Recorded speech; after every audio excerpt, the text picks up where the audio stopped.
Good evening, everybody. Welcome to the January 30th, 2019 meeting of the East Long Meadow Conservation Commission.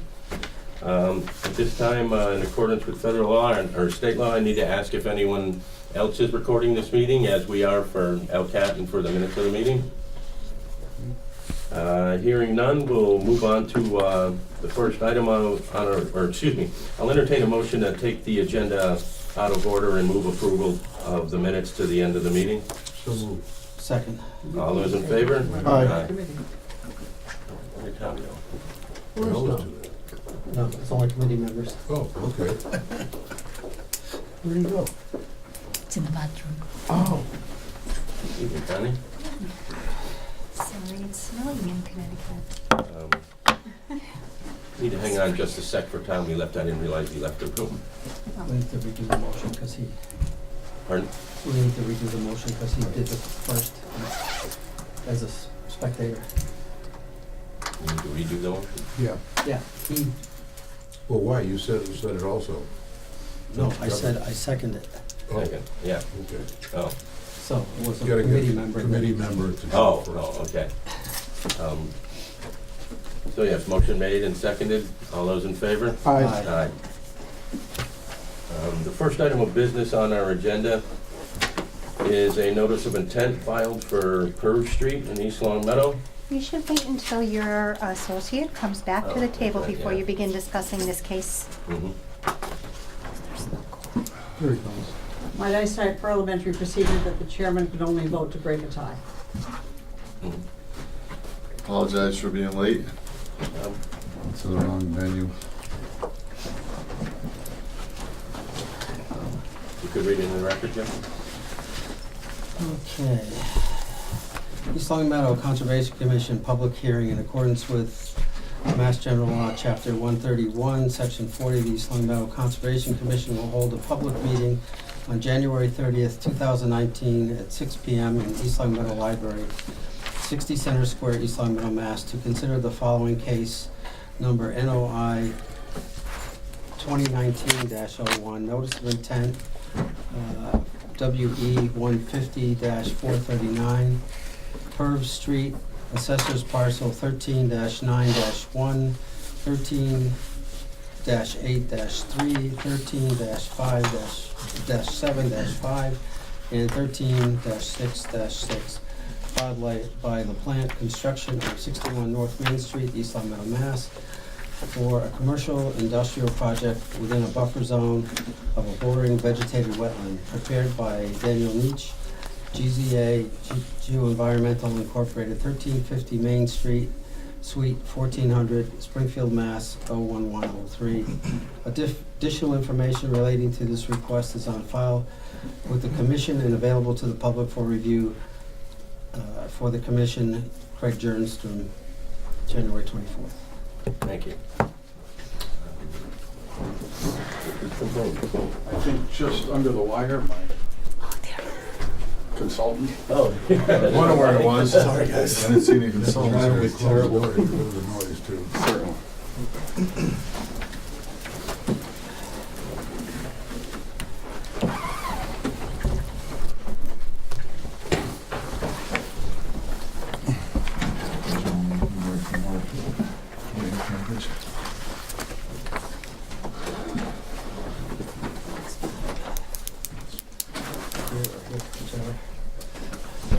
You want to sit there? Yeah, start over. Sure. You need an easel, or do you have one? You don't have it set up yet? No.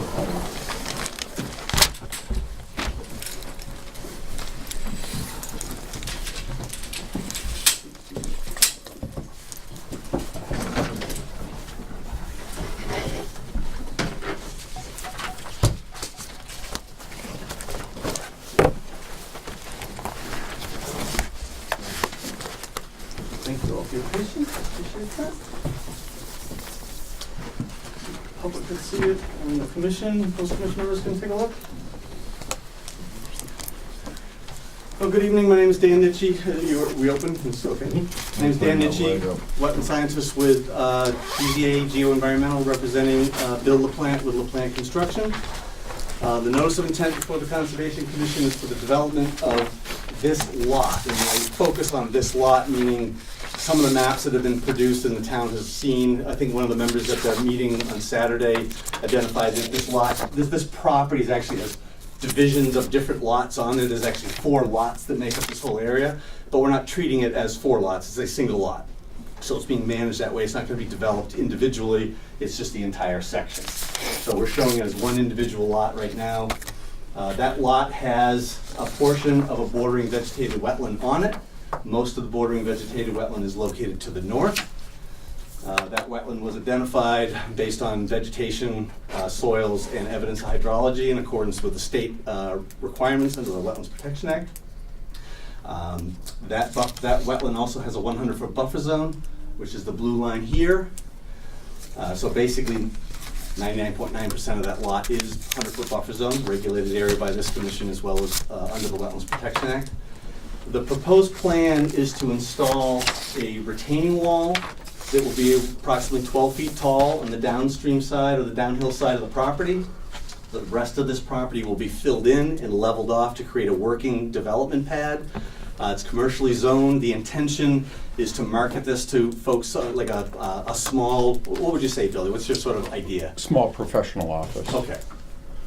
And whatever parking is required under the planning board requirements will be placed on the lot as well. So it, by its nature, by its long linear nature and sort of narrow configuration, especially with the restrictions of the restriction of the wetland, there's only so many things you can do with a lot like this. So Bill has laid out a couple of different scenarios and feels that he can get that building towards the front and then parking towards the back is the intention.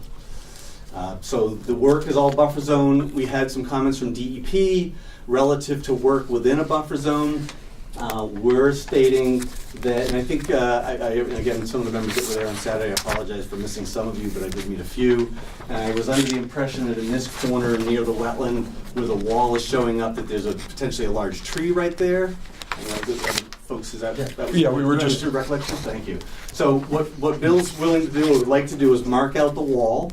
And then if a tree happens to be right there, we'll either come talk to you folks about taking it down or just move the wall to get away from the tree and leave it alone. So he'll lay it out first to see if he can adjust it a little bit. So it might mean that instead of 15 feet, it's 18 feet off the wetland. So it won't get less, it'll be a bigger protection to the wetland, it won't be less. Just to add to that too, Dan, most of the commission was out there and those trees are in rough shape. Yeah. They're dead and dying, all engulfed in vines. And, Right, yeah, the Oriental and, Bittersweet's doing a number on that property for sure. So- Yeah, and is you know, that the development of this site will actually help get rid of a lot of the invasive species that are on this property, so they don't keep spreading into other land in this area. So that's kind of a good thing in that respect, that will all be managed that way. So some of the comments that DEP talked about relative to this property and working in buffer zone. The commission should consider if the trees are gonna, by removing the vegetation, you're now gonna remove shade from the wetland. Well, if you look at this orientation, north is here, east, west is there. During the middle of the growing season, the sun should be passing east to west right over the top of the property. So it's unlikely that the trees they're taking out are creating shade onto that wetland. This wetland is most likely shaded by the trees that are already here close to this wetland, a little bit on the edge here on North Main Street, and down here on the backside, closer to the railroad tracks to the west. So it's unlikely that the trees that are being removed are going to have any real effect. You're or any moving real trees on the effect. south face. We're taking the That's the trees off, sun-bearing side. but it's going to pass through here, but it's not going to cast a shadow on that side. I mean, the sun isn't like down here. Yeah. So we feel that the vegetation removal with the offset of this wall, keeping a 25-foot here and a 15-foot there, will keep enough vegetation there that will shade the wetland, despite these trees being removed. That's essentially what we're saying. Could I ask, how deep is the wait. footing and how tall is We the need to window? open it up to the public first, please let him finish his presentation, and then we'll open it up to the public for questions after. Sorry about that, I should have told you. So that was sort of the gist of, it wasn't just the shade, but it was to work within the buffer zone. Thank you. We have a response letter that I can just give some of the commission members. Yours, I got a few, I got about 5 copies if you want to pass them around. It just sort of is briefly stating what I'm mentioning here this evening. Just a couple more. Thank you.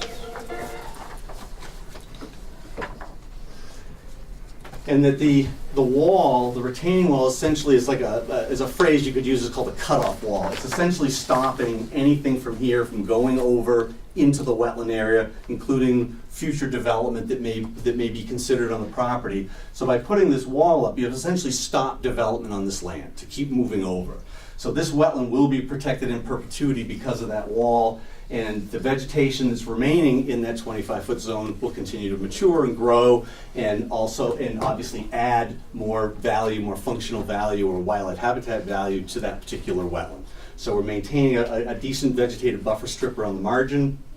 Another comment DEP mentioned about runoff coming from the site that could potentially, a sedimentation that could cause issues to the wetland.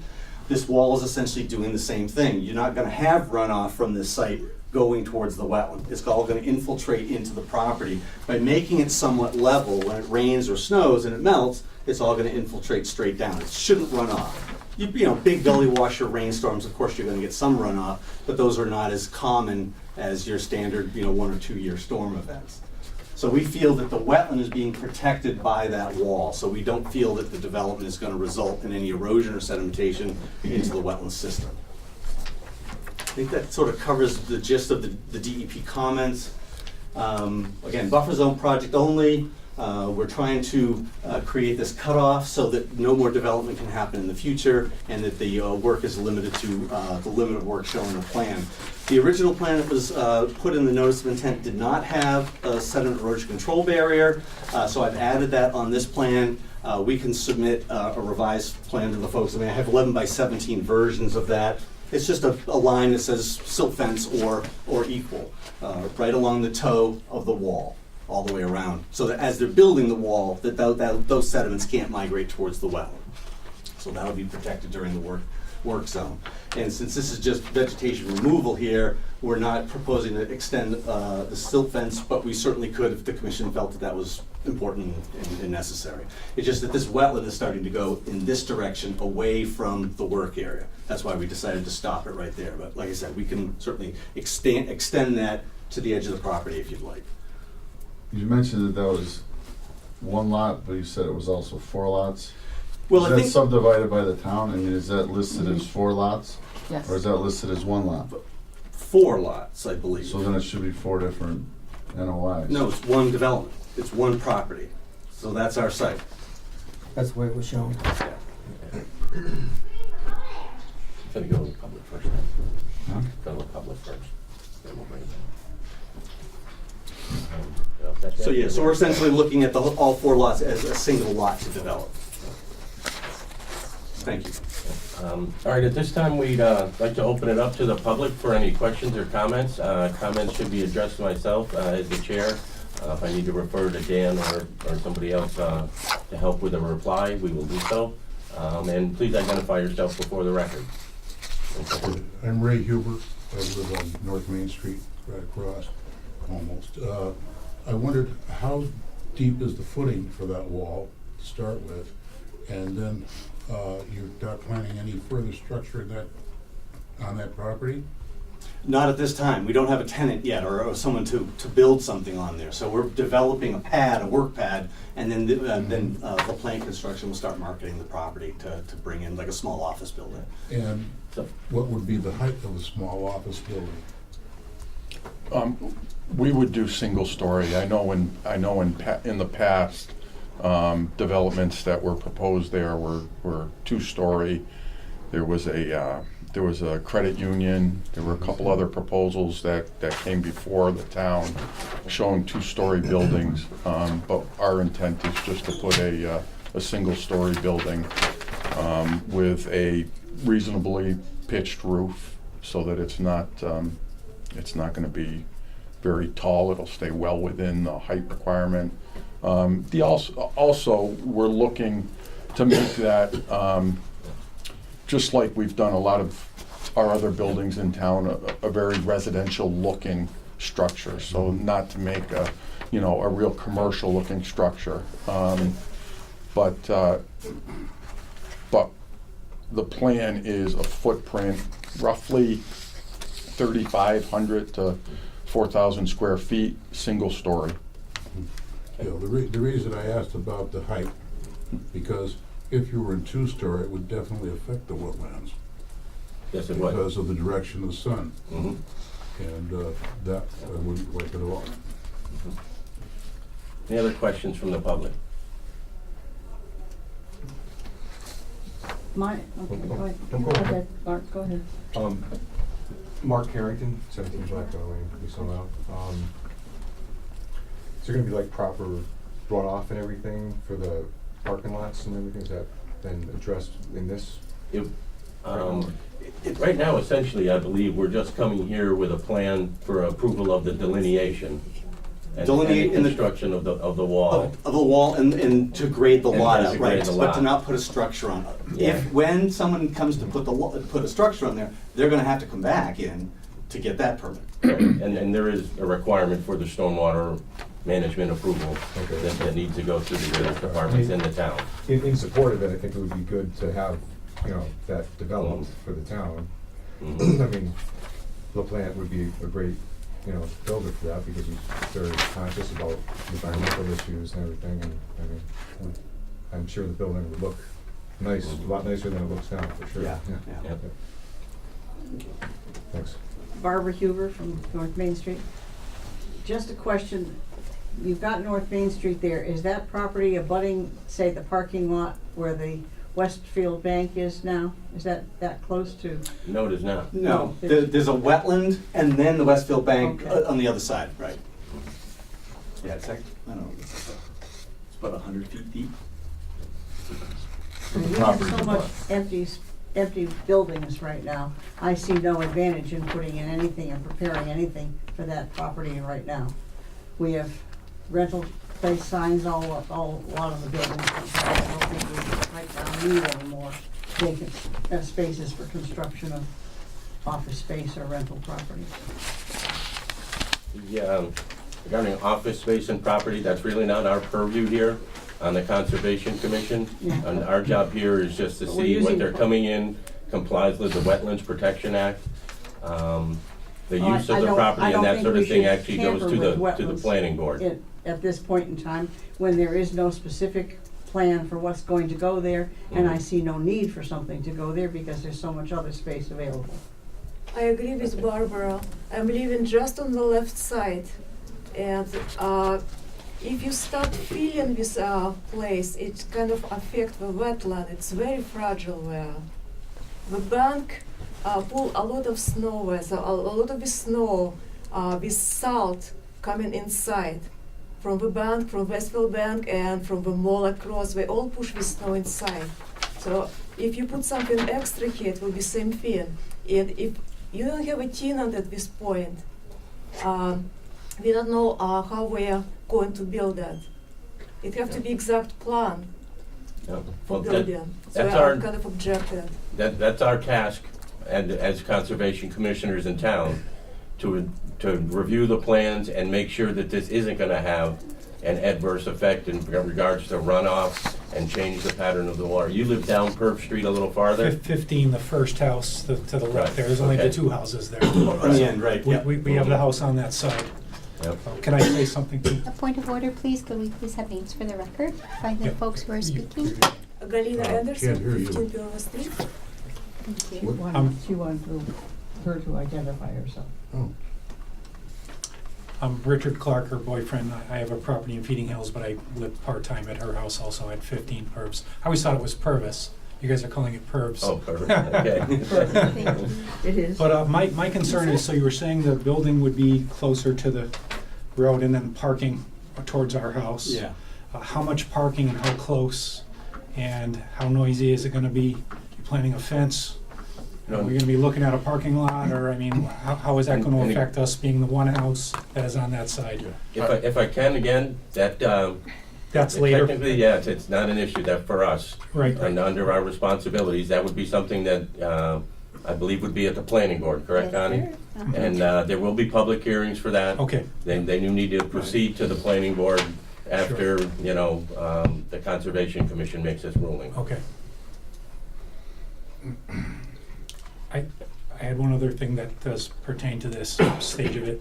So I've gone down in there and, I walked the dog, and there's a lot of wildlife through there. There's a lot of deer, there's coyote. I live by Robinson Park in Feeding Hills. I've seen more wildlife in her backyard than I do over in my house. It's amazing how much wildlife there is there in that wetland. I'm concerned about that wall. That's a pretty intrusive thing. That's a big project. That's a 15-foot tall wall. To square So, that up. No, that would be at that would be at the highest point. Correct, yeah. I would say on average it would be 3 to 4 feet. Right. So that's a big project. Wall. Just to build that wall and not disrupt that wetland. We're not in the wetland, Well, so we're not going in the bordering wetland. the wetland. Right, and so we're keeping the On buffer. the slope adjacent to Keeping the buffer, wetland. but Right. we're not, we're staying, most of the slope is above, and that's all gonna get leveled out. Right. The wall that's gonna go here is gonna stop anything from I happening on the other understand that. side. Yep. Ray Huber, I have a question regarding the wall. Are you talking about poured concrete, or are you talking about cement block, or what? What we're looking at right now is the cement block, very similar, and again, I don't know who's familiar with it, but we just did our office building where People's Bank is and the building behind, and we use 2 foot by 2 foot, I think they're 5 feet long. They're impression concrete, molded concrete. So they're solid. They're solid. They're solid concrete, and they're set on a bed of stone. Concern there, they're Yeah. solid. You see them a lot in commercial developments where they are. And again, from Purv's street or from this side, that's going to be just, showing maybe 6 inches or a foot above existing grade. So you'd really have to be in the wetland or coming from the other direction, and in the wintertime seeing through the trees in the wetland to see the actual wall. I wasn't concerned with what it looked like so much as I was whether it would be like cement blocks. They kind of crumble and break after a while. They don't last too long. We've had very good luck with them. Yeah, not what you're talking about. I'm talking about Oh, just the small paver Yeah. blocks? Yep. Yeah. Right, 8 by 16. yeah, They don't last that long. right. Too close. Mm. Any other questions or comments from the public? Hearing none, I'll bring it back to the board for comments. We did go out and do a site visit on Saturday morning. I wasn't there, but prior to that, I had been out and walked through the property, so pretty much all of us are familiar with it. So What's the height on that wall? I'm Just- sorry. Excuse me, are you closing the public hearing? No, not yet. Okay. What was the height of the retaining wall? Well, there's a 12-foot grade change from the road to where the wall's located, so I'm assuming it's 12 feet tall at the highest point. At the highest point, yeah, but exposed, I would say on average would be about 4 feet. Well, I've probably been on the commission, I don't know, quite a while, and generally, the rule of thumb was 50 feet, and then we reduced it to 25, and I know that we were pretty liberal with you on your office building over there. But this is well within 25, and you wanna put a retaining wall in. It just seems like right on top of the wetland to me. And if I may follow through the chair, the DPW advised me that the outfall from Heritage Pond, the overflow from Heritage Pond feeds right into this wetland. Right. Yes. It So- does, yes. Can you, on the map, show where the culvert is? It's technically an intermittent stream that Not on the plan, I don't know where it is. I assume it's in here more, but I don't really know. It is, It is, it's to the north. It's a little bit further to the north. Okay, so just off the property a little bit? Right. Okay, thank you. Connie, were you going to say something else with that? We'll just be mindful of the wetlands that are impacted by any height of Heritage Pond. Right. And when you add the retaining wall, is that going to impede the flow of the water into the wetlands? It's gonna definitely take away flood basin. It doesn't flood up here though. The water stays at the toe of the Right. slope. It doesn't Not come up the yet. slope. Yeah, the water from Heritage Park comes into the north of the property line. Correct? Yeah, that's my along North understanding. Main Street, I'm yes. deferring It goes to a under North commission Main member, Street yeah. and come out, it comes out Yeah, there. Right, my- that's an outflow, so that Right. brook feeds Goes through this way, there. right, from right to left. Yeah. And there's also a culvert which goes where the railroad is under that. It Yep. goes down behind the residences there and flows back into Pecusik Brook. Pretty familiar with it, grew up Yeah. right near there, Yeah. played there. I had a couple of concerns. One, we've been talking about the wall, so I guess I'll stay on that. According to the drawing, the distance from the wall to the wetland at its narrowest point is 15 feet and gets up as large as 25 25, feet. yeah, 15's in the upper corner here, yeah. But we're showing that to be where the wall is going to be placed. In order to install that wall, I'm assuming you need to have a trench of at least 2 or 3 feet wide in order to put that wall in. We'll defer to And, Bill on and that. therefore, what I believe that would be doing would be making the limit of work line 2 to 3 feet closer. No, further away. So that would be the limit of work line shown on the bottom side. So realistically, that wall It's actually would a be couple more feet towards PERS. further towards Right, that's a very good question about Yeah. where the footing is located, Right. but the applicant is committing to those distances for limit of work. So the footing will not be closer than 25 feet. But that's, Right, but in order to set the footing, how deep is the footing going below I the don't existing know. grade? That's a good question, I don't know. Four, It's 6, good, 8? that's gonna vary, but on average, about 2 feet. Low grade. When you did soil samples out there, what is the soil? I already know, but I do what is soil it? samples in the wetland. So it's sort of a mucky type material, sort of, I think it's a Freetown muck that's in there. And then when you get into the slope, it's fill. It's all material that's been dumped there over the years. I'm not sure how long ago, based on the vegetation, those look like 60-year-old trees in there, or 40-year-old trees, some of them. But it's all a fill, so it's just a mixed bag of soil, of rocky material, there's sand in there, there's some loam in there, it's a whole mix. Where did you take soil samples? I just dig right along the edge for determining the wetland boundary. I don't need Yeah. to dig up here in the upland. I'm trying to figure out where the wetland line is. That is one of the things that we like to see a lot. It's always great when we get pictures of soil samples, but actually located on the drawing where soil samples were taken.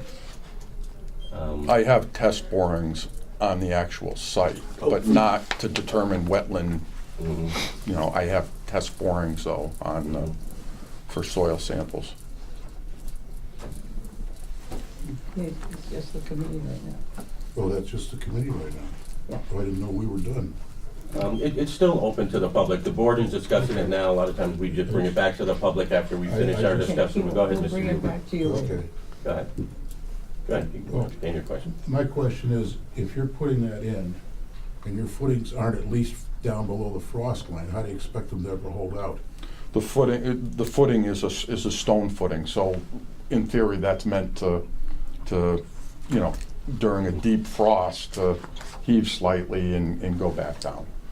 So that's not, you know, So it's not, fixed. it's not a concrete poured footing 4 feet, you know, to get down below the frost line. Any other questions or comments from the board? I also thought that it was, I had the same question about the limit of work line, because if you have the limit of work line right at where the wall is, you know, clearly you're gonna need a little bit of space within that. And then, there are a lot of large trees, and Bill's right, some of them are not in great, condition. Some of the, you could see the dead wood at a lot of the tall trees, but there are some really large trees just right at the limit of work line, or just right even inside of it, that even if you avoid cutting it down, I would think building the retaining wall, you know, you've got roots there that, and also, I didn't know if, Tom, did you go look at all? Because you're a tree person, sort of the stabilization, it's really steep in one area there. and kind of what role those trees are Oh, playing and The species are they're water-based trees. Not all trees are water-based, but they soak up a lot. There's a lot of poplars and they love water. Looks like there's a So- willow tree out there too. Huh? Looks like There's a willow. There's a willow out there. Yeah, willows love water, Yep. willows, poplar. They're all wetland species. But the Red willow's maple, in the wetland, isn't Red it? maple. Yeah. Yeah, the Right, willow's so we're in not the gonna be wetland. anywhere near that. It's gonna affect, it's gonna impact the wetland, there's absolutely no doubt. You know, you're taking vegetation away, you're building a wall, you're right on top of it. So, but the buffer zone's a buildable area, and everyone builds in the buffer zone, so, I mean, you can't say that it's gonna have an adverse effect on it. Is there gonna be some effect? Of course. You're developing something that's not there today. But will that, the question typically is this development going to adversely affect that wetland? And we're saying no, because we're cutting off any possibility of this development ever getting into the wetland. Well, And by what's putting a the- wall here doesn't stop the flow of the wetland, doesn't stop the hydrology, doesn't stop the vegetation from growing in there and maturing in its natural way. That's not gonna stop that wetland from being a wetland or to grow and mature as it normally would. And just for the public, just a little bit of information. According to the Wetlands Protection Act, anything done within 100 feet, we call it the 100-foot buffer zone, which you see is the blue line on the drawing here. Any activity that takes place in there, there is an assumption that it will have an impact on the wetland. That's why they came up with a number of 100 feet. It's very often, and we do it all the time in town, is let people go into the buffer zone. And like Tom was saying earlier, we used to kind of stick with 50 feet, but we go to 25 feet a lot. But yes, in a couple of areas in this particular submittal, they're a little close there with the 15 feet, and I think you can see that the commission is concerned about it.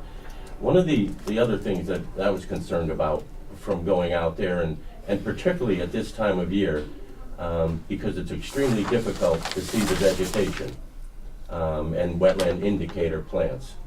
And I'm concerned in a couple of the level areas, particularly this one right here, where this is a level area in the wetland, and according to this, it's the wetland on this side, but it's not a wetland on this side. Right.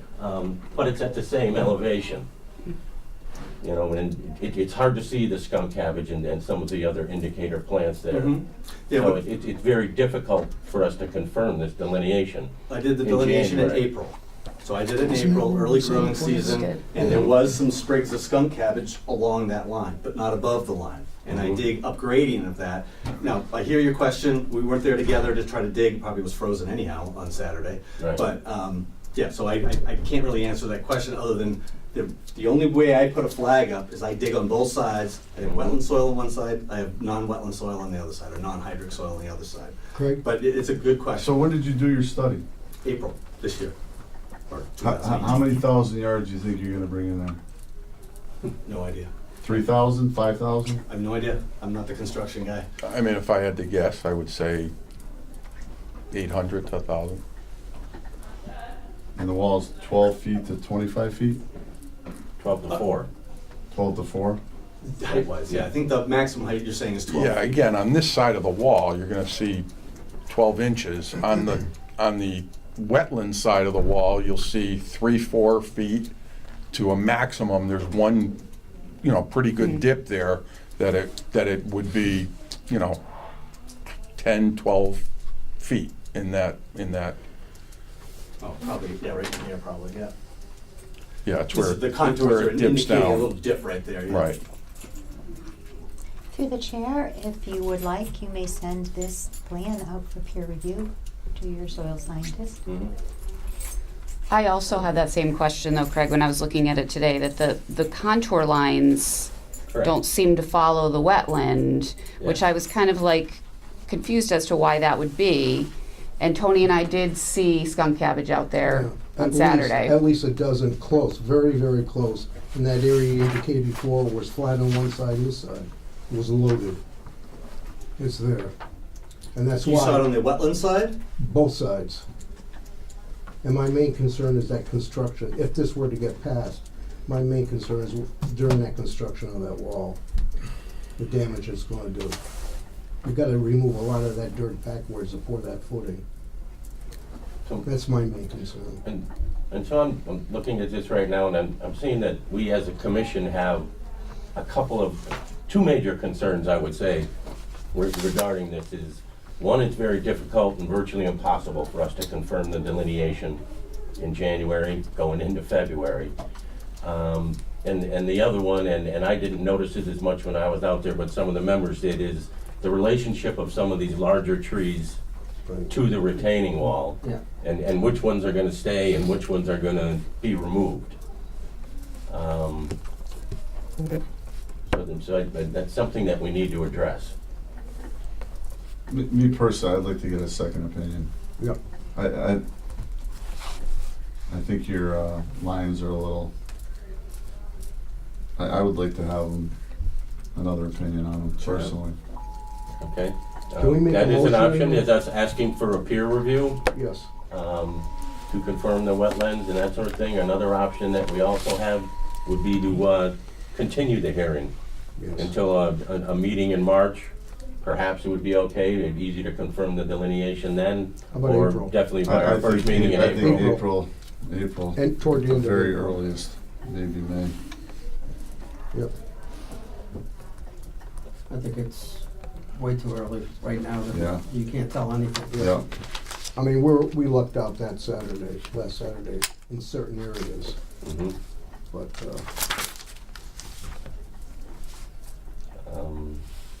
It may be what you're saying, but I would still like to. That's a steep slope. It's not, if it's one way or another, it's a foot that's a steep slope, Tom. It's not, Yeah. it's not a, it's not a level area where we're delineating where that wetland is. Yeah. I mean, No, I understand It's- that, but it's also. Well, it's right on here, top of it. there is one place where it looks like the wetland is, if I could just, right, It actually moves up the slope. Yeah. like right here, how do we know the wetland isn't this is a relatively flat area right Yeah. here, this is very steep, Mhm. and you go down, I would like to see what the soil is like right here, because I think maybe the wetland might be a little closer. I don't know, did you possibly take a Yeah. sample right there, or did you take I take anything a sample further of up? every one of those flags. I sample both sides to confirm that I'm doing it Okay. in the right spot. Because that would be Yep. my question, is the wetland, does it really extend a little closer to this steep area? In Mhm. which case it would be even closer than 15 feet, I don't know.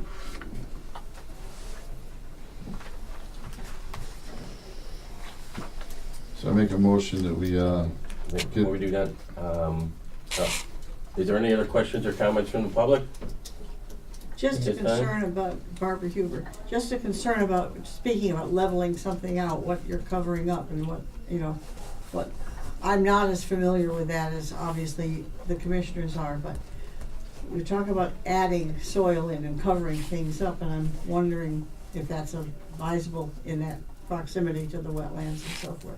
You're That's the changing the direction and flow of water. Yeah, the way the wall is proposed, it will prevent, it should. It's not, Yeah. it's installed correctly and doesn't tumble over. The wall itself would prevent, silt and dirt and debris and whatnot from going on to the other side and into the wetland area. And by making the site somewhat level, when it does rain, it stays there versus a pitch slope where it's gonna run off. So you're actually gonna get more infiltration into the slope, which then will feed the groundwater versus running off the land, potentially creating an erosion situation, which then can adversely affect the well.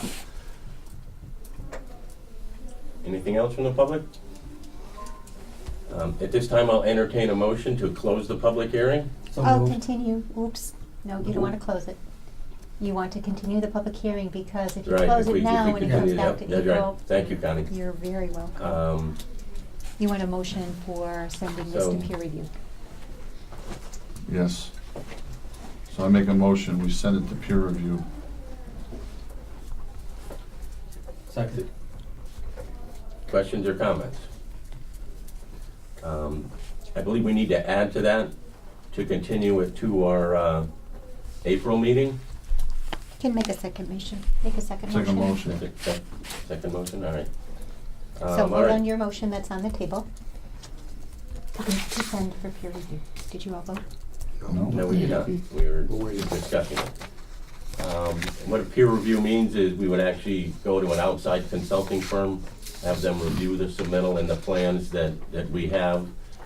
Because obviously none of us here on the Conservation Commission are wetland scientists, degreed wetland scientists anyway. We all have a pretty good working knowledge of the wetlands and that sort of thing, but we are not experts by any means. I am. You are, yes.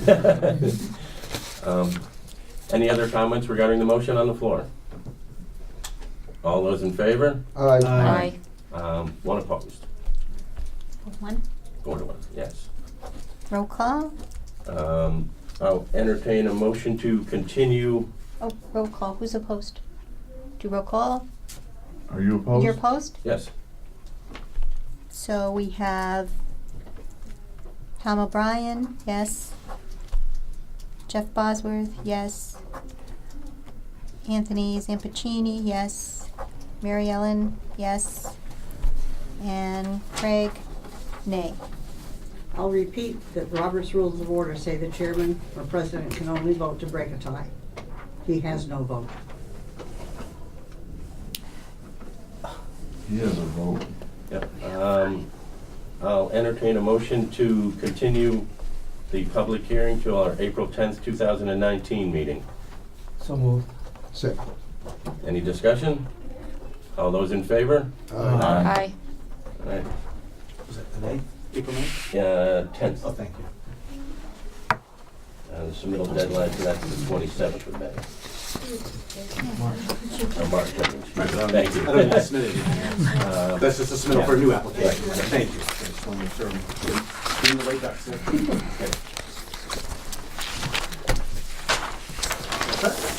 Yes. Thank you all for Thank your you very time. much. Thanks for coming out. Oh,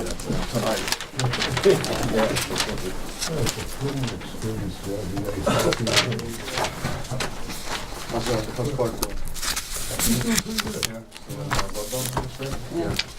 He had a ruptured colon. That's you, so yeah.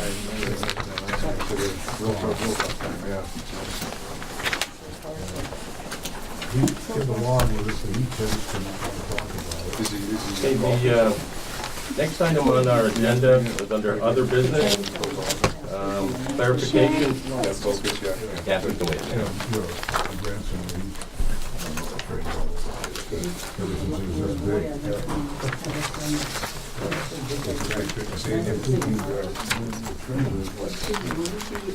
big. Do you have an extra copy of the agenda Oh, for absolutely, tonight? come to all of our meetings. Yep, they're all open to the public, yes. Thank you all for coming out tonight. Thank you. Have a good night. Thanks, everybody. Thank you. How's the beaver dam doing back there? It's still there? Yeah, Yes, it is? yeah. Okay. That really varies, the Mhm. big body there varies. Yeah. Occasionally, somebody comes in and clears it out a little bit. Yeah, we work with the DPW to try Yeah, and address that, yeah. Yeah, I hike down there, it's beautiful down there. Yes, it I is, take the dog yeah. down there quite a lot. There's a lot of wildlife in that whole region. Oh, yeah. It really Mhm. is. Oh, yeah, we saw it. It's amazing. We read here out Some of it. Yeah, it's actually a beautiful spot. I hate to see it going. We're quite concerned about it, of course, we live right there. We're the one house on that side. Well, stuff it's congested there. Where we will go? Yeah. It's so pretty. We actually have a bench. We sit down there and look at the ducks and the geese all Any around the comments from street Mark out there. It's a Stinson? beautiful little spot. Yes, it More is. than it appears.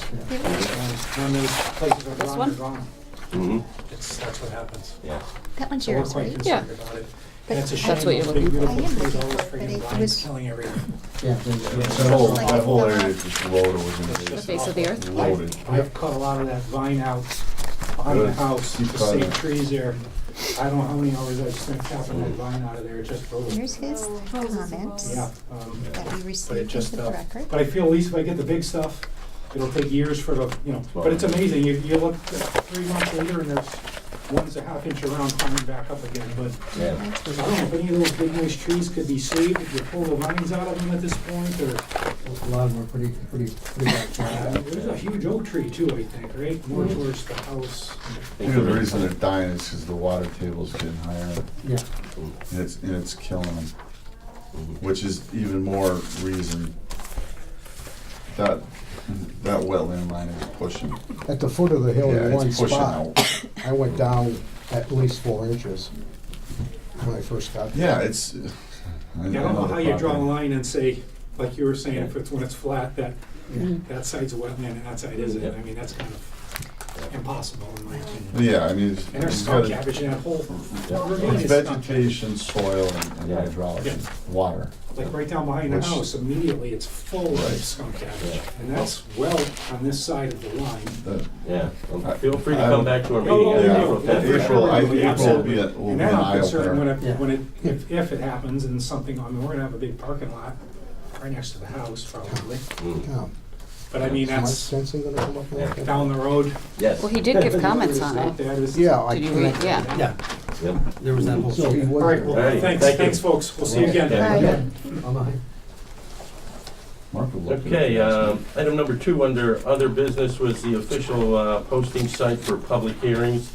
Still kind of hanging on our agenda with the recent change from going to the reminder to the Republican, and the concerns that the commission expressed about the public not being as well informed about the public hearings, since the Republican has about 1/5 of the circulation of the reminder, and the reminder goes to every residence in town. We've made some progress on this. I noticed it today that the hearing was actually posted in the public, or our agenda was actually posted in the public notices section on the town website. And I believe I sent people the emails for, I worked with Don and Jamie. On LCAT, and we got those slides made, and gotta say, they were great to work with, and that's fairly easy to do. It took me a couple of emails, and boom, I got these slides back. I made a change to one of them with Jamie, and they were up and running. So we do have another avenue, and we're getting the public more informed about the public hearings. But I think it's still a little bit of a concern on behalf of the commission that the public is not as well informed about them as they had been in the past. Any other comments regarding that? And I know it does say on here too that it's posted in the town hall.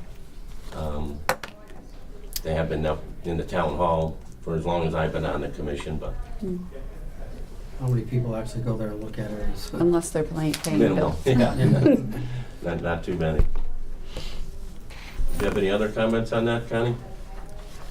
Actually, we're going to have another department head meeting in February, and we'll further discuss the official posting site for the agendas and for any notice, any public notice, is found outside the town clerk's office, as you've just stated. And it is not the library monitor. At one point, it was the library monitor, but then they found that that system didn't work.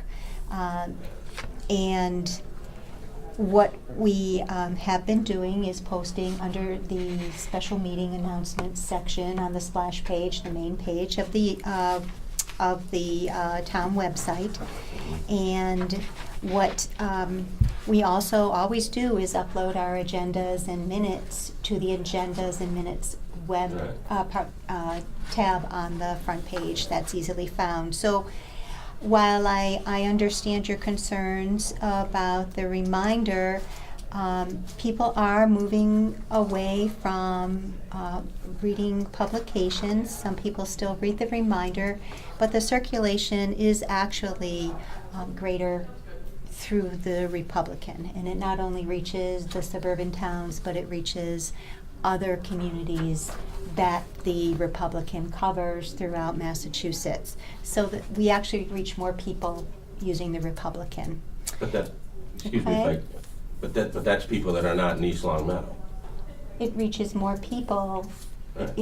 people, and you can also find it through masslive.com. Yeah. So the reminder had served a need. Unfortunately, there were 4 meetings that were not publicized in the reminder, so we're trying to make sure that we Mhm. do reach everybody in a timely fashion. Yeah. You're a little bit easier because you only have 5 days in advance that you have to publish. And you have to get that out 5 days in advance. And the reminder comes out on Thursday. So, but with any of our other meetings, we just don't necessarily catch it. It's too far out. So we've given you in your packet, right, this evening we gave Just now, the schedule. the schedule. Mm-hmm. So Yes. you'll see, Yeah, the submittal dates got added, that's a great thing. Yes. no, that's always been there. But, so this is online, okay? Mhm. This is our submittal date and our meeting date. Seen that? Okay, but we also had done something so that we don't miss anything, because sometimes the day slips away and we get interrupted, but we internally use a submittal deadline, a meeting date, the ad to the Republican, the advertising dates in the papers, and when we post the agenda and send it to town clerk. So we've got some other controls that hadn't been in place previously. But, you know, this particular schedule took some time, as Catherine can attest to, especially when we did it for 3 boards. Yes, we're making progress, we're moving forward with it. I have been on the Mass Live site. Unfortunately, it's a slow process to go through the classified ads. You have to go down on the bottom of the page, or you can search for legal notices. But then when you go to the legal notices, I wish they had it on there. There isn't a search tab where you could type in East Long Meadow. You have to scroll through the pages individually, and there's usually between 10 and 20 pages. So it can be a little bit cumbersome, but the information is definitely there, and we're making improvements with it, so. So we'll Catherine keep may be working at able it. to add some Yeah, you can do insight. the advanced search, so you can just type East Long Meadow. At the bottom, there's an advanced search. Use the advanced Oh, search. okay. Yes, Yeah. so if you Yeah. do the advanced search, you can just type, like location. Yeah, Okay, thank you. Okay, you're welcome. all right. Next item on the agenda was the Mass Association of Conservation Commissioners Annual Conference, March 2nd, 2019. It's at Holy Cross again this year. That's where I had attended it in the past. A little bit of a ride, but it's not bad. You can get there in an hour. They do offer a lot of courses and seminars you can take. If you want to skip some of the presentations that are happening, there is an agenda that's posted out there. Is anybody interested in going this year? It is a Saturday. I would like to know who's been. I have. I've been twice. When was the last time you attended? 3-4 years ago, maybe? Okay, anybody else? Maybe. No, have you been? No. No. What was, I'm sorry, It's was okay. Mac? Yep. They do a fall conference and they do a spring conference. Yeah. So, 9 to 4, ends at 4. Registration starts at 8:30, and then you're out. There's also a president's reception following. This is the March one? This is the March 3rd? one, March March 2nd. 2nd. March 2nd? Get a free lunch. Well, we pay Yeah, for I the took- lunch. Yeah. We will Well- cover the cost of your attendance. Yeah, I'd like to go. Okay. There I is, need continuing ed for the, you know what we need to look into, Street. Connie? I don't know if you remember seeing it. Other than it probably wouldn't apply to you, because you've been around too long, but there is, they call it a scholarship Yes, I've been for awarded this people that one. are less than a year, I think it Yeah. is what it is. They, Did they already run out of spots though? yeah, They they did. filled Oh, it they up did? in yeah, like 24 I was hours. looking Okay. into that, They yeah. did, yeah, yeah. But again, we They have, filled it up like, as soon as they put the email out, Yeah. it was filled. Oh, really? Yeah, okay. yeah. So, we do have budget set aside, and we can send you. I also was looking into what your fees cover and what you're allowed to spend money on based on these appropriations. And you may be eligible for training through the conservation fund that we have too. But we can cover the cost either way. And I truly believe that this is a great opportunity for you to attend training through the Massachusetts Association of Conservation Commissions. And there's always something new to learn, and if not, The ones I've been to have been excellent. okay. And I've definitely learned a lot.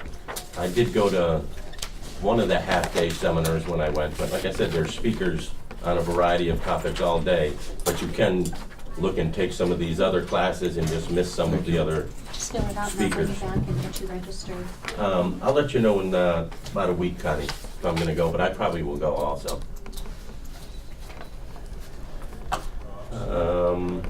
Next item on the agenda was review and comments for the planning board. I don't think we had any for this meeting. Correct? Next meeting. The next item was a submission of the 2018 town report by me that I need to have to Denise by February 11th. I've just got some rough notes on it. I don't have a draft for anybody. We had a little confusion in the information I received. 'Cause I got some agendas, but I didn't have the totals for certificates of compliance and requests for determinations. The spreadsheet we have for using the project monitoring is fine. We actually had 12 requests or notices of intent filed this year. You get Well, my- the Excel spreadsheet that I sent you gave you all of the case tracks that we've been keeping for all of your applications, your RDAs, your NOIs, your overseas. The Excel spreadsheet did? Yes. Yes, it did. Wow, Yeah. okay, then Yeah. I must not have read that correctly, but what I I sent. had was, we had, Well, so I sent you the minutes because those were prior to us implementing a case tracking sheet. okay. So I sent that to you so you could have a look at what. I'll double check it, but I went through and I got it off the agendas and that sort of thing. So what I had, I was gonna start off welcoming the new commissioners and our new directors. We had 12 notices of intent that we handled, 19 certificates of compliance, 6 requests for determination, 2 enforcement orders. One of the other things I was gonna put in there is we did put in the bylaw change regarding outside consultant fees for peer reviews. We had an open meeting law complaint.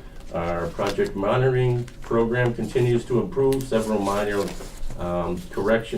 violations were corrected as a result. Additional info.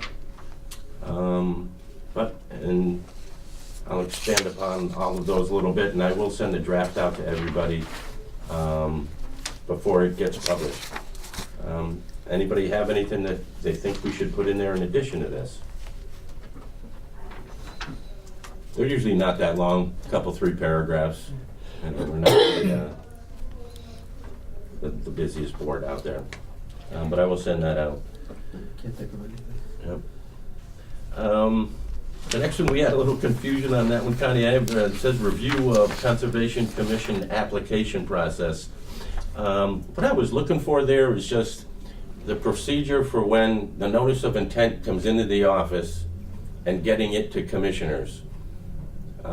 It used to be that it was pretty much automatic. They went out right away, and this one just came up because I got the comments from Mark Stinson on the 14th or whatever, and I hadn't received a copy of the notice of intent yet. And so I'm just wondering, can we get that set up so a notice of intent, an RDA or certificate of compliance comes in, it goes out? Well, let me explain how it works. Okay, so when we receive an application, we first check to see that it has been assigned a number. And the applicant is also responsible for filing the NOI, the notice of intent, with the EPA, Western Mass Regional Office. And then Mark receives it, and then sometimes, so he'll send me comments back, and we forward them to you, and you receive them. So you get them at the same time I do. In the past, what we found had happened was people were sending letters to the abutters, and abutters were contacting us and saying, hey, we hear about this case that's going on down on Summers Road, pick a street. And we, in the office, didn't even know what was forthcoming. So we've tried to be able to disseminate information accurately to all people, knowing exactly what's coming into our office. So now we send the letters to the abutters as well as the publication in the newspaper of general circulation. We craft that letter instead of the applicant sending out letters that don't have a date, time, or place. So, and it was like, stay tuned, there's going to be something happening in your neighborhood. So we try to be able to provide better information to people. So the applications come in, the submittal deadlines, as you saw from the calendar, the applicant comes in, he's scheduled to the meeting. We assemble our packets like we do for all of our boards, and we mail them out to you. Okay, so that's the process. Because we need to make sure that you get everything at the same time and you're not missing any of your documents. So you'll get your agenda, you'll get your minutes, you'll get your application packets, and then you have everything all together and nothing's trickling in willy-nilly. Okay? So that's how it goes. And the comments will come from Mark, and then he may or may not, and Mark Stinson is our circuit rider for the Western Massachusetts region for the EPA. He may or may not assign a number. And 21 days from the day the number's assigned and the application is deemed to be substantially complete, that's when you have to schedule it to a hearing. So we already have, when people know that, oh, we've got this meeting coming up, they schedule their time accordingly, they know that they can anticipate a meeting before the Conservation Commission. We're not just reacting. We're assembling information in a timely fashion with organization and efficiency. And that's what we do. And I know in some cases you like to receive email documents. We're still working on getting people to submit with a USB so we can email it. Not everybody does that. Sometimes we get full-size plans or plans. We don't have a full-size scanner. We have, your traditional 8.5/11 scanner, so we can't provide full-size documents to you, 24 by 36 plans. We can only provide, if somebody sends full-size documents. So we're still working on educating our applicants so that they give us information that can be shared electronically. And then you will get all of your information at the same time, and you'll be prepared to come to the table after reviewing your documents so that you can make your findings. I've also prepared a better checklist that's posted on the website so that people know what it is that they have to turn in with their applications. And I also, in drawing up the, since I've done a couple of order of conditions now, I've noticed, since you've been asking me for plans, that many of the plans should be uploaded as an attachment to the order of conditions and recorded at the Registry of Deeds so that you're not hunting around for plans that have been approved by the Conservation Commission. So we're trying to streamline the process, we're trying to make it better, we're trying to make retrieval of historical information easier to find years later. So that's the process. But you referenced the number from the DEP, and I know we had an email that I sent to everybody about that, but as long as they meet the minimal submittal requirements, and I do believe right now they all need to come in electronically, and even a 24 by 36 drawing is submitted electronically. No, you're You misunderstanding, Craig. Yes, of course, it's all 24 by 36, and it is submitted. I'm saying we can't make a photocopy, and not all of them are submitting electronically. They're submitting paper. They're still submitting paper documents. We're still trying to get the people to submit. Now, I was under the impression that it was a requirement that they were submitted electronically. It is a requirement. Not everybody complies. Okay. Okay. But in regards to the number from the DEP and our 21-day time frame, the clock's ticking when we get a submittal that gets sent in and it meets the minimal requirements. No, substantially complete. Correct. There's a difference between minimal completion and substantial. Yeah, I didn't forget exactly what the verbiage was, but I sent that out in the email. It's because I thought you just said before that the clock starts ticking when we get the DEP file number from Mark. And Mark doesn't always have all of his information. Right, So but he that's doesn't not when the always assign. 21-day clock starts ticking, correct? 21 days starts ticking when he assigns the number. Oof, I beg to differ. That was in that email that I sent. It's in the minimal submittal. Yeah. So, Craig, we do the administration of the office, and I'm delighted that you're taking an interest. But what we're trying to do is not react. We're trying to make sure that we are responsive. And so, in managing 3 boards, we need to be responsive to our boards. And you need all of the information in front of you so that you're not continuing cases until, for instance, we had one application for 4 NOIs that started in May, and they finally had their number in October, November? So we had meetings scheduled where you were just looking at a request for continuance. Correct. So I would like you to please allow me to administrate my office and make sure that we provide staff support to you so that you can perform as a professional board and not consider this to be a social gathering. We do not have, I'm limited by my staff. You should know that every time to draft minutes, it takes an hour and a half for every hour that you spend taking minutes in a board meeting. We also, in our staff, among our staff members, our staff works 37.5 hours. And anything above 37.5 hours, we're required to provide comp time or pay them.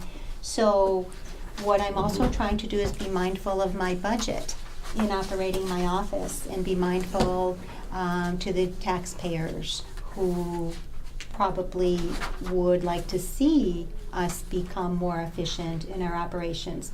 So I thank you for your input, and I value your input. I would like to be able to administer my office, get you your information that you need when we have packets that are substantially complete so that you may review these documents and render a decision.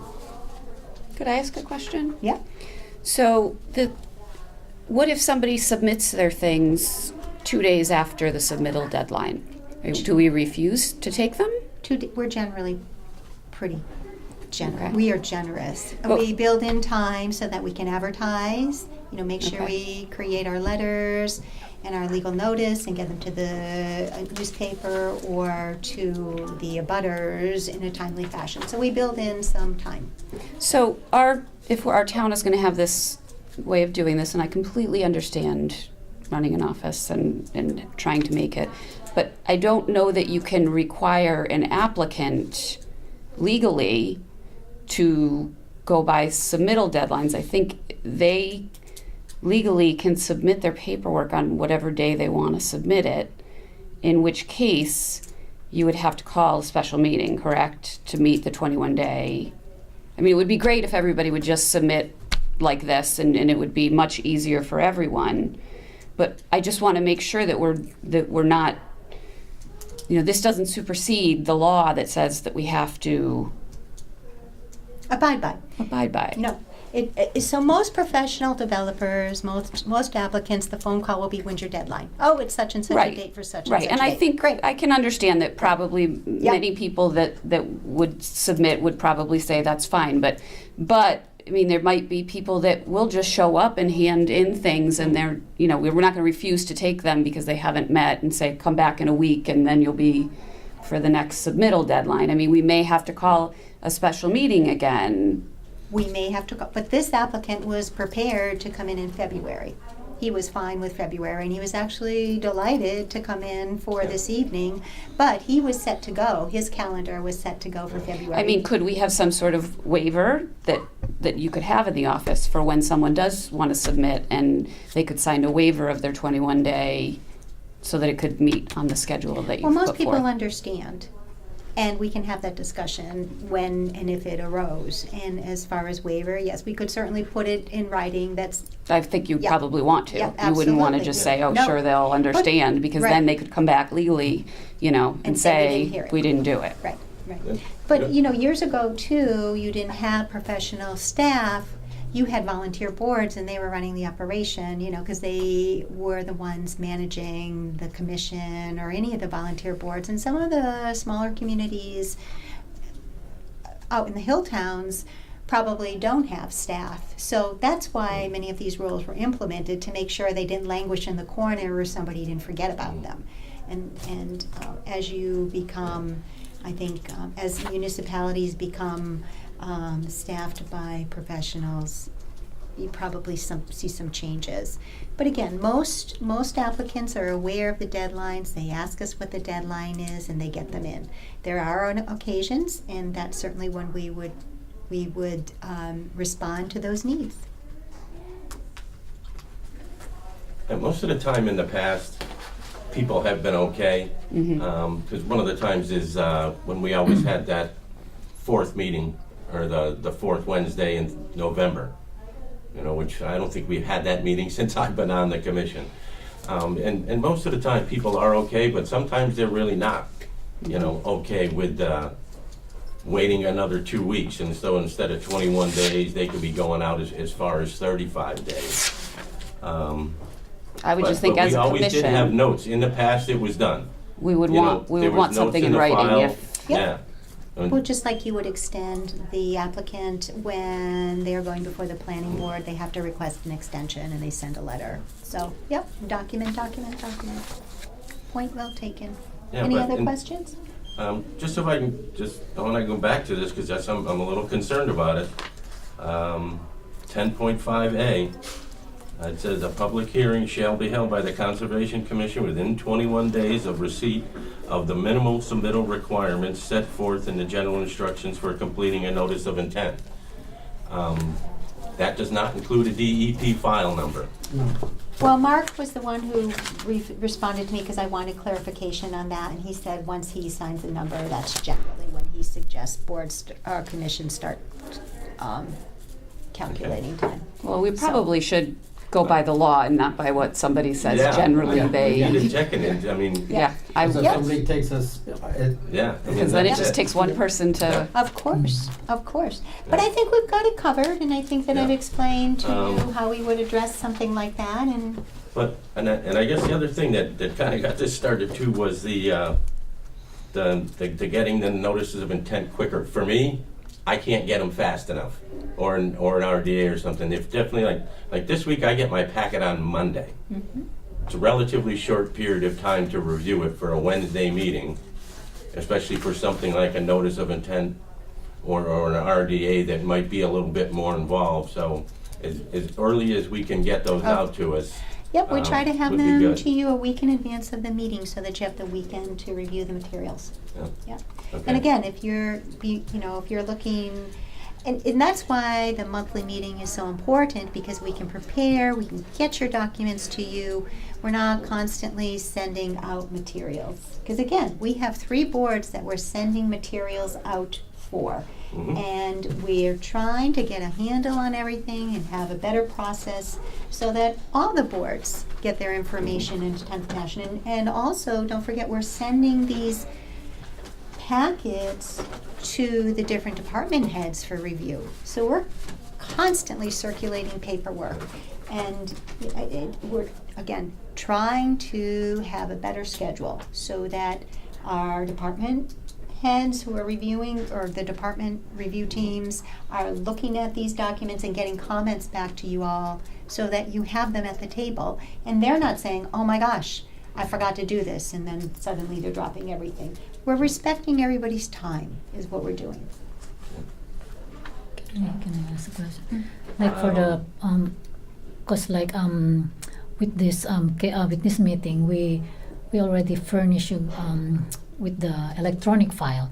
So I mean, like, I know the packet got delayed a little bit, but I mean, you had, because I sent the electronic file for the PERS, because that's the only Yes. case that we'll be hearing like 2 weeks ahead. So yeah, and I appreciate that when that Yes, comes you know. and gives me some time to look it over, because I'm Yes. busy. Yeah. So you got the electronic file 2 weeks in advance, and then you got your paper copies. So I'm not quite sure where yours got hung up. Right? yeah, Well, I guess what, my question was because packet. I asked for the notice of intent because I was like, I was surprised because I'm used to seeing the notice of On intent packet. prior to seeing Mark Stinson's comments and the file number being issued. Okay. And Yeah. that's the reason I brought it up. Hey. That's simple, Next one was discussion of the Conservation Commission account balance from fees collected. And I know you reached out to a few people in the town about this. You sent me a copy of an email. Yep, so Sarah Menard is our finance director, and she is getting the fees together, the amounts. She too, we're in budget season, so she's got other work that she's addressing, and she did say that she could not provide that information for this meeting, but she would definitely have it for the February meeting.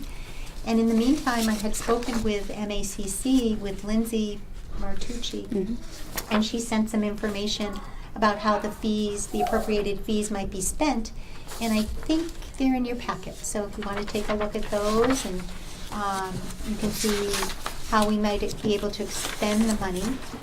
And what also goes along with that is other communities do charge a fee. I can't tell you how many times I get the question from applicants asking what our fee schedule is for the submittal. So the state gets a portion of the NOI fees, and then we get a portion of the NOI fees. But other communities have a fee for applications and that includes the NOIs, the request for determination of applicability, so all of the processes. So I urge you to Google fee schedule, Massachusetts Conservation Commission, and you'll see that right now we're not charging. So it's sort of like we're doing what is it, pro bono work, you know? So our other boards have fees for applications. And what I would like to see is us joining the other 351 communities, municipalities in Massachusetts that do charge application fees for processing Conservation Commission applications. Last I knew, there was a $60 fee for an RDA submittal. That's for us? For request for determination of applicability? Yeah. Because I paid it when I filed mine over a year and a half ago, almost 2 years ago. You're probably one of the only ones who has filed, because I'm not sure where that fee schedule is hiding. But we'll look into that. Thanks for bringing it to my attention. So, it was right with the form. but did you pay to the state? You paid advertising fee. No, it was. You had to pay for, it's advertised in a newspaper. It was a fee, a $60 fee that was made out to the town of East Long Meadow for the RDA, for submittal of the RDA to the Conservation Commission. All right, we'll look to see if we can't find that fee schedule. We'll look, because all I know is what we have for the NOI. Well, you know, and I know that you paid to advertise for the RDA. Yes, and I paid a $60 fee. It was in May of 2017. Just Did so you people pay the know, reminder? I also paid the reminder. Pay the reminder too? Okay. I'll check the I'll check. history of just so people know, the submittal by the plant for Purvis Street, the total file project fee was $1,050, and the city share of the filing fee was $537.50. Right, and that goes into the special account, which Right. Sarah is researching. But there's no fee, and Right, I understand what Yeah, you're saying. okay. There's no fee for a lot of the other Yeah. forms, but so I just want to be sure, because I thought Denise said at our last meeting, we do have this separate conservation account. It's not And that's bundled what's- into another account. that's what Sarah's looking into. Pardon me? Sarah Menard is looking into that fee. Yeah, Into the account. Well, that's what I'm asking. We have a Yes. separate account, or yes, we do, and she's going to get the balance, okay? okay? Could we see the activity in the account also? Sarah's going to get that for us. Okay, like you just Okay. said balance. That's why I was just asking. Okay, Okay, thank you. all right. Next one is the 2019 meeting schedule. I asked for this to be put on here again. I actually was going to bring it up at our last meeting, but we didn't get to it. It concerned me about this and calling the special meeting. You know, we're not able to have the room at the high school. We need to have this this smaller room here. And I've done, some research looking at what other towns and municipalities around here do. And I also sent this to the Mass Association of Conservation Commissioners. I think I sent that to most people. But as far as 2 meetings per month, Wilbraham, Longmeadow, Ludlow, Agawam, East Hampton, Northampton, Southwick, Belchertown. One that varied a little that I didn't think would work for us was South Hadley has it every 3 weeks, which is good for doing the 21-day submittal thing, but I think it would cause difficulties for us in scheduling the meeting room if it's not a consistent second and fourth or whatever. Monthly and as needed was Hamden, and Munson actually just had as needed. They didn't even have a formal schedule.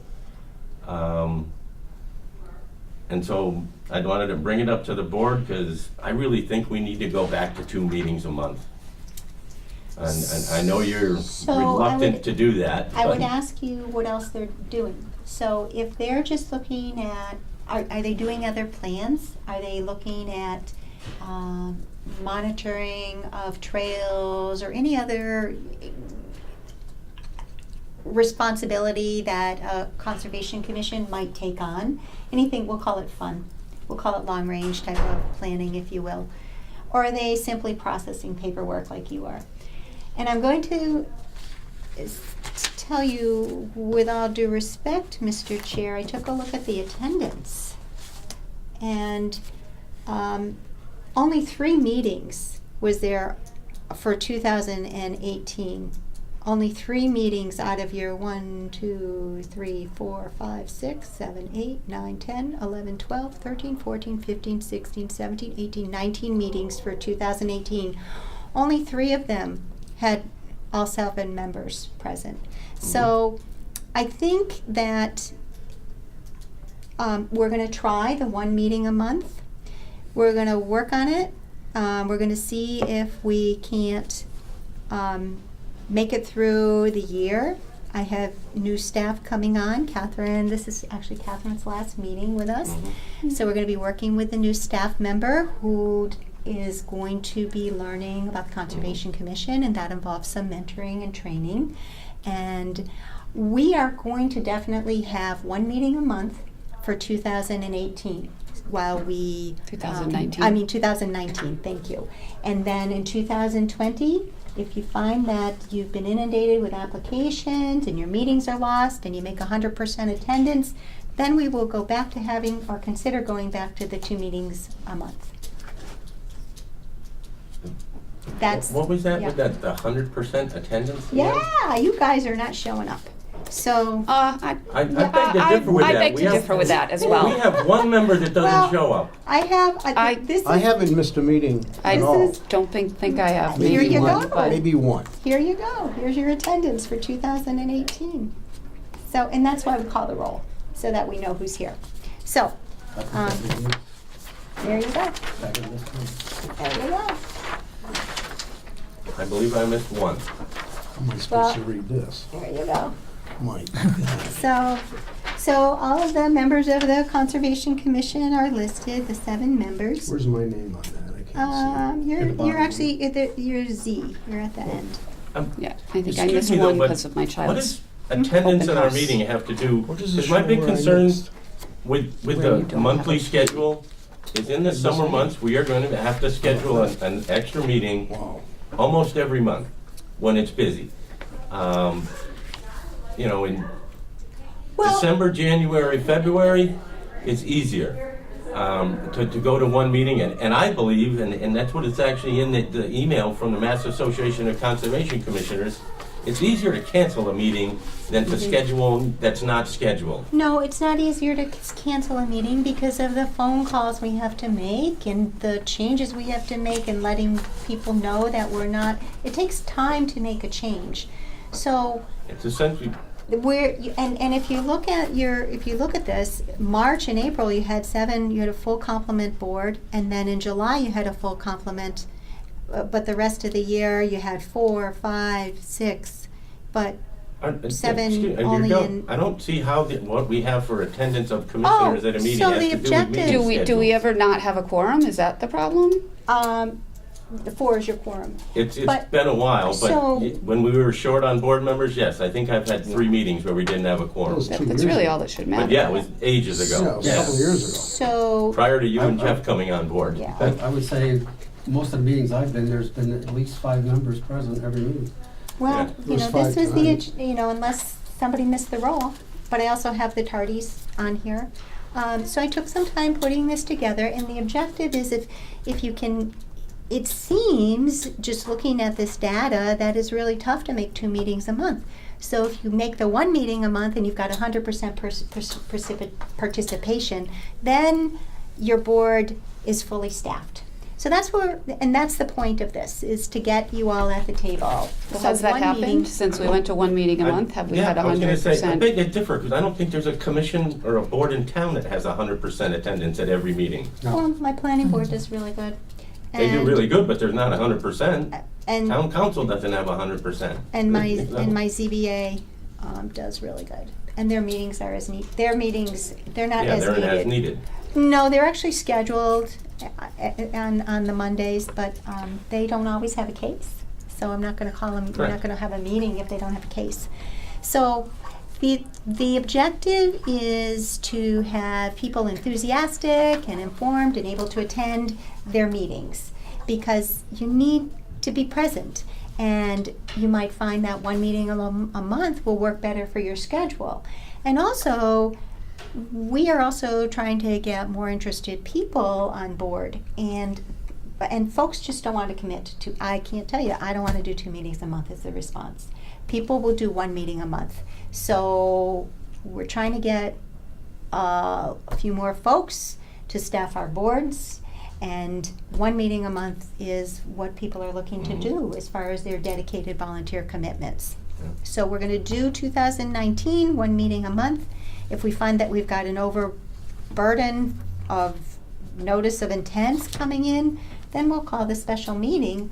But right now, you guys, you just don't have enough going on your calendar to have our videographer in, and to coordinate these meetings. I think that you'll find that moving forward, you probably find it works better for your volunteer time that you give to the community. So I know Tony's on several boards and Jeff's on a couple of commissions and committees, and we're just Several boards. trying to, what you're on, Jeff, how many meetings a month do you think we should have? Anymore. not anymore? Well, Scheduled 1. meetings. 1? That's it. Well, based upon how we've gone so far, it seems like two a month was the right number. I'm thinking, if we did have that second meeting a month, we could talk about other things We can do it. pertaining to conservation. And I think 1 meeting would be great if we did not have to meet the burden of the law that it says 21 days. But I think if you have that law that I am very busy. I work more than a full-time job. I'm a single parent raising 2 children on my own. So I think 1 meeting would be great. I would much rather have 2 meetings scheduled that I could write on my calendar and that I would know to show up than have to have a special meeting every once in a while, because that will throw a bigger kink into my life personally. And I went to the high school tonight. That's why I am tardy and will probably show up as 3 minutes late or whatever to this meeting, because I went to the high school tonight, because I'm just so it is right on here, but I Your am program very is- busy, and I did look through all of my materials before the meeting, but I missed the part that said conference room, and so I would rather have 2 than have to call extra meetings. But 1 is fine for me. I just am concerned that we're not meeting the letter of the law with the 21-day, and that if we are going to have, and in the wintertime, if we don't have very much going on, that's great. But if things do pick up in the spring and we're having to call special meetings, for me, that's going to be more difficult, and my attendance would probably be even worse than missing the 1 meeting I've missed since I joined the board. We had a pretty busy year last year as far as meetings goes. There was a couple of meetings that we called that we could have canceled. But we had a lot more filings and a lot more reasons to show up. Previously in the past, and we- Tony, you've been around a while, we didn't miss half of them got canceled, but at least 25% of our meetings were canceled. Because we didn't, and that includes winter, and we had a couple that, we got away with in the summer that we didn't need to have a meeting, but I would much rather be able to put the 2 meetings a month down on my schedule also, as opposed to, okay, is it gonna be the 4th or is it gonna be the 5th? So, I mean, or even say, stick with the 1 meeting a month for now, but I don't think it's unreasonable to say we may go back to the 2, in the spring or the summer when we see things coming up. But I mean, saying for this whole year, it's set in stone, I think that's being a little Well, not flexible. and I think if you look at this attendance, there's only 4 meetings out of all of them. There was only 4 people here. The rest was, you had, You had 4 in January, you had 5 in March, you had 5 in April, 5 in May. you had 2 meetings in March. You had 5 at one and 7 at the other.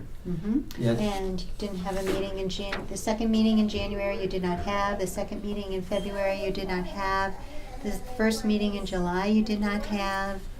So you had 4 in January, 4 in August, both August 8th, August 22nd, September 12th. You had 4 members appear. And I then, can't even read that. Me It's so small. yeah. God. Well, it's a spreadsheet. Well, if there are Well, people that are on the commission that aren't, I mean, I don't think, it doesn't seem to be that it's random people that are missing here and there. Like I've been on the board less than a year, and I've missed 1 meeting because I was at another town event that was going on. But if there are people that maybe don't want to be on the board or don't have time, then that should be addressed with those individuals. And obviously, we only have 1 member, as far as I'm concerned, we only have 1 member of the commission that has poor attendance. Other than that, I think everybody else does fine. I mean, sometimes you're gonna miss a meeting here or there, but, Yep. it's no big secret, we have 1 member that doesn't show up very often. And so I don't like this 100% attendance thing being thrown Again, at us. I the- mean, and you're if that's taking a it the separate issue wrong- that we need to address, maybe we should address the issue, but The point being that I don't see, by the 100% of attendances, I want you all to be at the table. And if we can have you all at the table, if it's 1 meeting a month, and the folks who have other obligations that they are committed to, maybe that 1 meeting a month will enable them to be present and be able to hear all the cases. I think Yeah. 100% attendance at every meeting is unachievable, and I don't believe there's a board or commission in town that does it. Have we ever had 100% no? Probably Sometimes. have, Yeah, yeah, you you have. probably have. Yeah? Sometimes, yeah, Yeah. but Yeah, right, we had 1 or 2. Yeah, 3. 3 meetings you All had. right, that's right. Well, we joined in did we join in March? I can't remember when we joined. You, I was commission. here for the last meeting of February. And then I've been here for every meeting. I think since. I was then, okay. Yeah, that was the You same and I were time. the same time, You were here, but I you hadn't wasn't sworn in. technically right. been sworn in. Right. Yeah. Yeah. Okay, so we're gonna try this, and, probably, I will say, probably when the warmer weather months come and you're able to get out there and actually observe the condition of the land, then probably be in better shape to have that second meeting. And, but right now, I don't have the staff, and I do Completely know understandable. that you hadn't been staffed as a commission. I do know that in the past, you were given a tape recorder, and then the staff person in the office would just transcribe your minutes. You had no staff presence. So you now have staff. Mhm. So we're finding that we have to share our staff amongst the 3 boards. and that's kind of the way it's always been. No. 9 years that I've been on the But commission. we're here, you have someone taking minutes, you now have the Mhm. LCAT present, and you have me, And I know your director, your previous director, was not present at any of the Conservation Commission meetings. And here, you got me.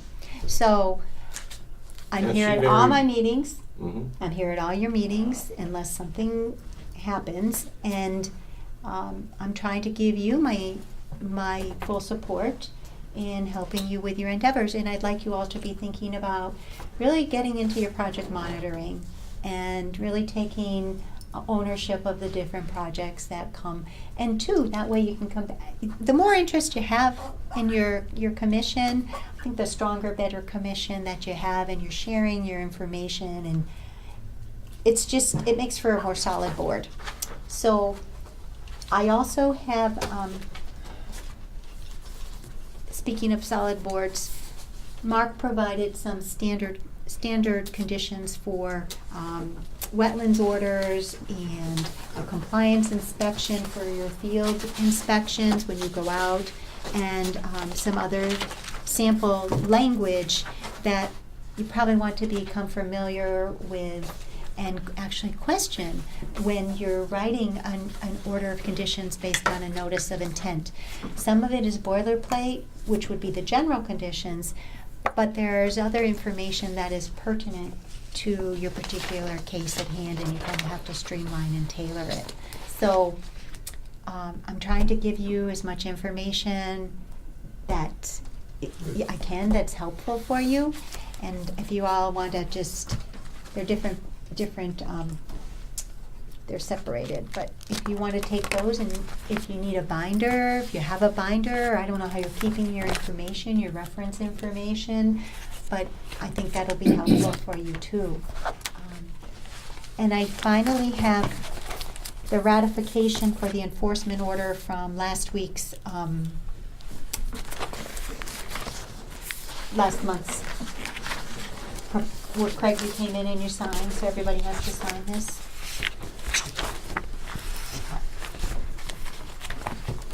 Just one copy, Ms. White. No, so this is, so if everybody takes one of these. And then. No, take one and pass it, right? Yes. Oh, Yep, Good. yep. I'm the teacher. On the agenda. it's just here. Here's a complete one. This one's a complete This one that's getting passed out, we'll go to the project monitoring Bella Vista. Is that, That's still pretty much the same out there. I know you, we talked at the last meeting, Connie, about scheduling something with Mark Stinson to go out there. This one goes with this. Did we do anything with that, or do you want me to contact Mark, or how do you want to handle that? We're actually, Yep, this one goes with DPW, this. Mark Stinson, So this is and all right, these are different. I are going out tomorrow. He's able to come out tomorrow. Could you please keep me This is informed the on whole that? thing. You're Oh. welcome to join us. It's, I'm kind of surprised I 9:30. wasn't informed on it, frankly. Well, yeah. These are all complete packets. Oh. Take that, Craig. Oh, this one's yours, these are all complete. Yep. Can I ask you about that again? You know, it is a conservation issue. Right, so This all DPW, complete? we were trying to Just take organize one. everybody's schedule, and so we are slated to go out tomorrow. And we're meeting tonight, so I am telling you, we're going out tomorrow. And if you would like to attend, you may come What tomorrow. time tomorrow? 9:30, Where are you going? What's, Bella Vista. oh, So I'm assuming this just got scheduled It today. did, it got confirmed this morning. Yep, I'll meet you there. 9:30? yep, Mhm. that's right. It's gonna be freezing. Oh, yeah. Like 20 below. Yeah. Yeah. It's supposed to not even get higher than 0. If I get frostbite on the job. Bring your Try hat. me on. Halon Terrace, 34 Halon, that was the one where we got the information at our previous meeting. I went out there and did pace it off after we had the drawings. I know it got questioned, and I think I did send an email about the complaint. I don't know if they were ever actually looking for a response to that, or they just called up and questioned it. They just called up and questioned it, Yeah, but- and Okay, but I just paced it off, and it's kind of where it needs to be, but then Jeff went out there again. I went out by there, and the silt fence is down in some areas, and also The framework is up for the garage. Foundation is in, the framework's up. And then to the right side, they've pushed up a bunch of dirt, which looks like it's right up against the silt fence. Maybe some of it's crushed the silt fence down. But all the small brush that was there, like small trees and that, it looks like they cut a whole bunch and then just put it on a pile on the opposite side of the silt fence. So it's beyond the line of work, it's over in the, that neighboring area. So that, I was gonna go out and take pictures, but then it snowed, so won't be able to see too much. Typically, what we've done in the past, you know, this is one of the ones that we send out the friendly little violation letter. You know, we notice that you have some silt fence in need of repair, and there was some brush that should be cleaned up. You wanna have a motion for that? Just to send out a letter, or can you guys just take care of that in the office? We can send out a letter. Okay, would you like us to vote on it? Yeah. Yeah, I think Essentially, it's silt fence repair and removal of Brush. brush, you know, they did a bunch of small tree and brush clippings, which they dumped over the silt fence on the right side. And that needs to be cleared out, Why because don't- that's beyond the line of work. Why don't we invite them to come to the next meeting and they can talk to you about it. You can address it with them. We'll send them the invitation to come to the next meeting and give us an update. Yeah. pretty minor, but Yeah, I mean, it's just, it's not that big of an issue, really. I don't think it's something they need to come in for. I just think we could just send them a letter, hey, we're out there and we're visiting your project and these are the things that we noticed. Okay. That you need to take care of as soon as possible. There used to be a form letter back in the old days about that when we started the project monitoring. Because then there was a paragraph as a part of our project monitoring, and it talked about how we can go look at the property Of course. when there's an open notice of intent, but there was like a template for that. I don't know if that still exists in the office, but it did used to exist. I'm sure we can draft something. Yeah, So, I'm sure you can. yeah, okay, just a reminder. Okay. And Associated Builders is moving right along, it looks like. Oh, on Benton, yeah. On Benton Drive. Mhm. I haven't noticed any Miss Mary, did you sign extensions of already? anything It's beyond the line of work so far, so. Anthony, The only other one that I looked at was you have to sign this. Avery Street, the recent one, and he hasn't done anything there yet. Yeah, there's- Hasn't cut a tree down or done anything, so. I don't think you will be, right? Yeah, he probably is gonna wait till springtime. But, anything else for project monitoring? There was a typo on that plan, by the way, that Heather brought back 2 in pages, more than one. Oh, for Avery Street, What? that the consultant brought back. She had, the pine trees are supposed to be removed, right, and then replaced with red maple? Right, yeah. Okay. She wrote that the white oaks were to be removed, so I've asked her to Oh, well, resubmit the plan. white oaks. What? No white No. oaks, just those 2 pines. yeah, but she put pine and, I mean, She put oak instead of pine. Oh, so it was Oh. it was It's a a typo. mistake. Oh, okay. It's a typo. But what I'm also doing is when the notice of intent, the order of conditions is uploaded, I'm also including the plan. So that when 10 years down the road, you're looking for the plan associated with the order of conditions, it'll be recorded at the Registry of Deeds. And that way it'll be easier to put your fingers on, okay? It's recorded as an attachment. We did this for one of the notice of intent for the properties, the orders of conditions. It was on, through the advice of Mark. Yeah, you So- guys missed 2. Yep, another, Sometimes those are cumbersome to work Oh, with, sorry, you know. me too. Oh, there was 3. 2 more. What's actually Oh. best for me Sorry, I was, is this, 11 by 17, to have that as a part of the project monitoring, and even if it's a reduced down in size, it just makes it easy to work. of course, I like 11 by 17, but Craig, you understand when you print something, you can print it 11 by 17 instead of 8.5 by 11. I can't. I don't have an So- 11 by 17 printer. But, so you can have that larger size Craig plan. said it? The objective It's is on to the top. have a plan of land Yeah, recorded okay. with the order, the order of Okay. conditions. Yep. Okay. And Okay. the only other thing on the Thank you. project monitoring is, I think that Eversource Done. project is complete. It was the one from June that they were doing down off of Deer Park there. No, the power line, Yeah. the pole replacements? Yeah, I think that's all complete.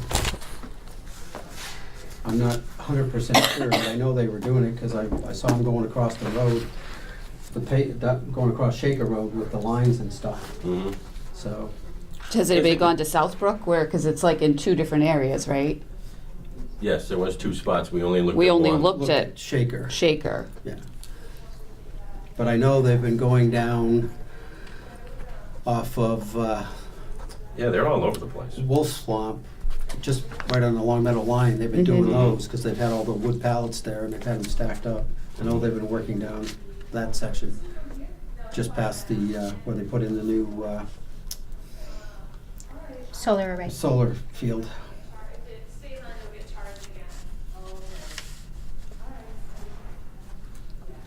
I have a feeling that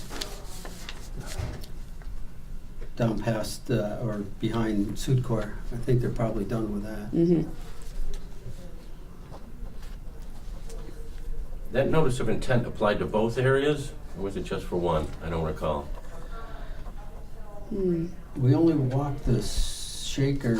Yeah, we only looked at that one, yeah. We didn't look at the other. Do you remember the date? Well, this is. When we did that? June 4th of 2018. So it was last June. I believe the NOI covered both parcels, but we just didn't go out to the second parcel. Mm-hmm. Remember, They just replacing the Miss- pole and that. tick collector? Right, Oh, that was when I got all the texts. So organized. Get like, what, 12, 15 on you? I think more. I found more when I got home. Oh, boy. So, notice of intent, Shaker, Southbrook roads. So it looks like it was just one. Because it was in our minutes from May 9th. I think it was too, because if there was really a wetland involved, we'd have gone to look at the other one. Yeah, it was just where it dipped down, Yeah, and it was right on the edge of the wetland there. right. Yeah, on our agenda it was listed as one notice of intent. If that happens, she could have combined the notice of intent. Do you want us Okay. to check? We'll verify if there's one or two? Or at least how it's divided, Hmm. you know, so then we'll check. I'll find it. Okay? Southbrook? South Park? Southbrook? So, Yeah.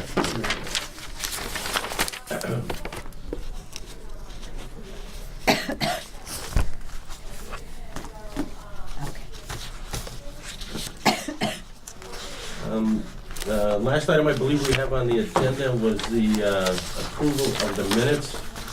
I went through them real quick, and I was concerned about some things that I didn't think that were in there. I didn't spend a lot of time with it.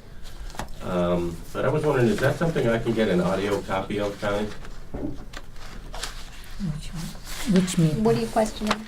Our approval of the minutes from our last meeting, January 9th. Does your, you can generally email, It's downloaded. The- I'll try to forward it could- to him if it's, yeah. you know, as long as if you you have have the enough capacity. space. I should. Mm-hmm. Okay, so we'll try and forward that to Okay. you. I'll entertain a motion to delay approval of the January, or continue approval of the January 9th, 2019 minutes to our next meeting. so moved. Second. All those in favor? Aye. Aye. I'll entertain a motion to adjourn. So moved. Second. All those in favor? Aye. Aye. Thank you, everybody.